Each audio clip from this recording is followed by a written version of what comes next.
A gente fala agora da relação entre a violência e o futebol. Uma pesquisa do Fórum Brasileiro de Segurança Pública apontou que as agressões físicas contra mulheres aumentam quase 21% nos dias de jogos. A repórter Júlia Ballarini conversou com a pesquisadora que participou desse estudo. Vamos acompanhar. O assunto é delicado, mas extremamente necessário. Então, para destrinchar esse tema, eu converso agora com a Isabela Matosino, que é pesquisadora do Fórum de Segurança Pública. Isabela, muito obrigada por conversar com a gente. Os dados são assustadores dessa pesquisa. Eu queria que você comentasse esses números, como foi feito o mapeamento.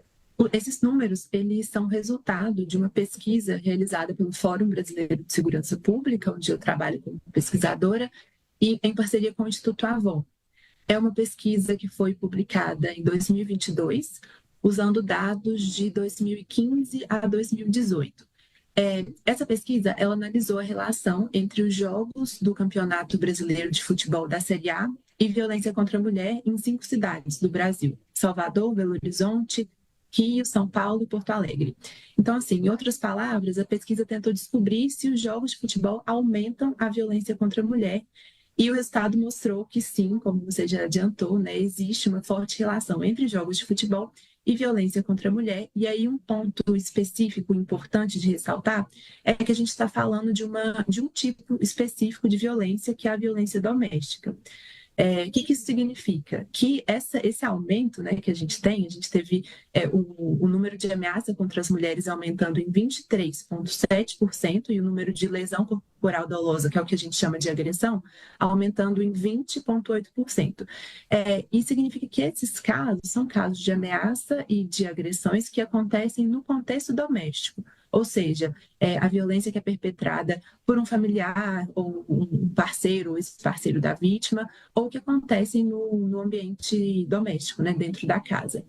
E no caso da lesão corporal, ou seja, da agressão, quando o jogo de futebol é de um time da cidade e acontece naquela mesma cidade, esse aumento ele é ainda maior, ele chega a 25,9%.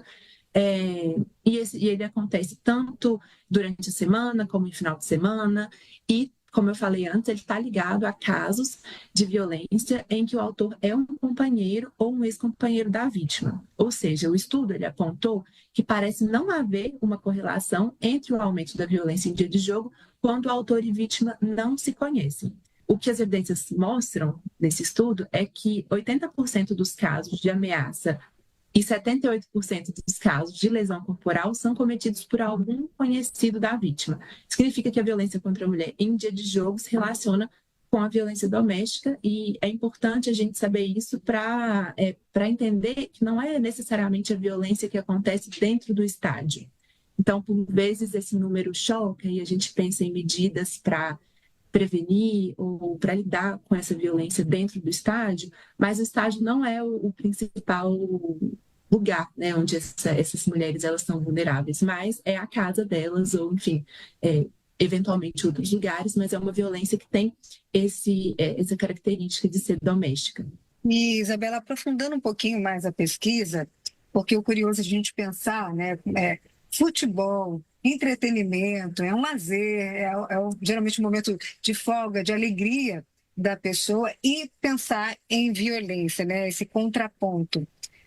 Como vocês chegaram até isso? Tem a ver com o aumento da ingestão de bebida alcoólica ou um outro fator? Porque são coisas completamente diferentes, isso independentemente do que acontece dentro de campo, né, Isabela? Por que isso se torna mais latente em dias de jogos?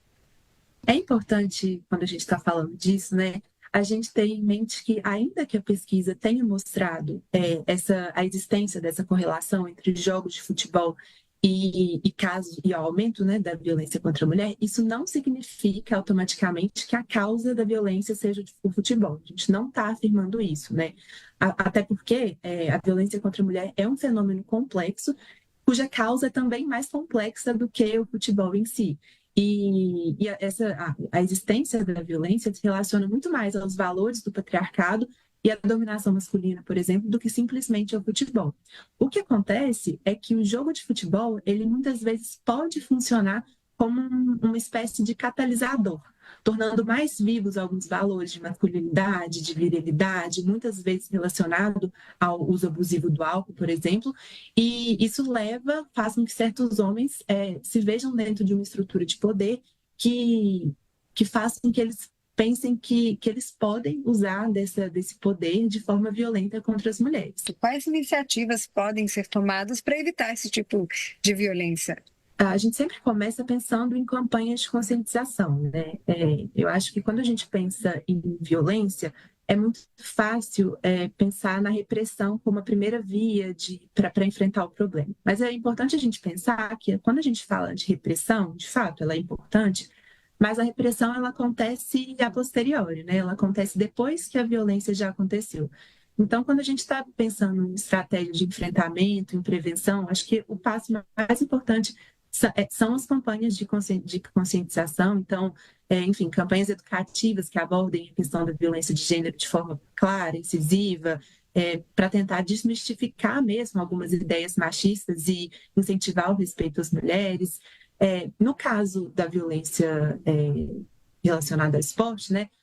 Claro que treinamento de funcionários, fazer essas campanhas também para torcedores, isso é importante, mas o foco deve ser, de fato, essa mudança de cultura. A gente tem que enfrentar o problema da violência de gênero no cerne dela, empoderando as mulheres, promovendo formas para que elas sejam independentes, consigam acessar a justiça, por exemplo, e também chamar os homens para a responsabilidade, não só pela via da repressão, mas pela via da conscientização mesmo, porque é essa conscientização que leva à mudança de comportamento.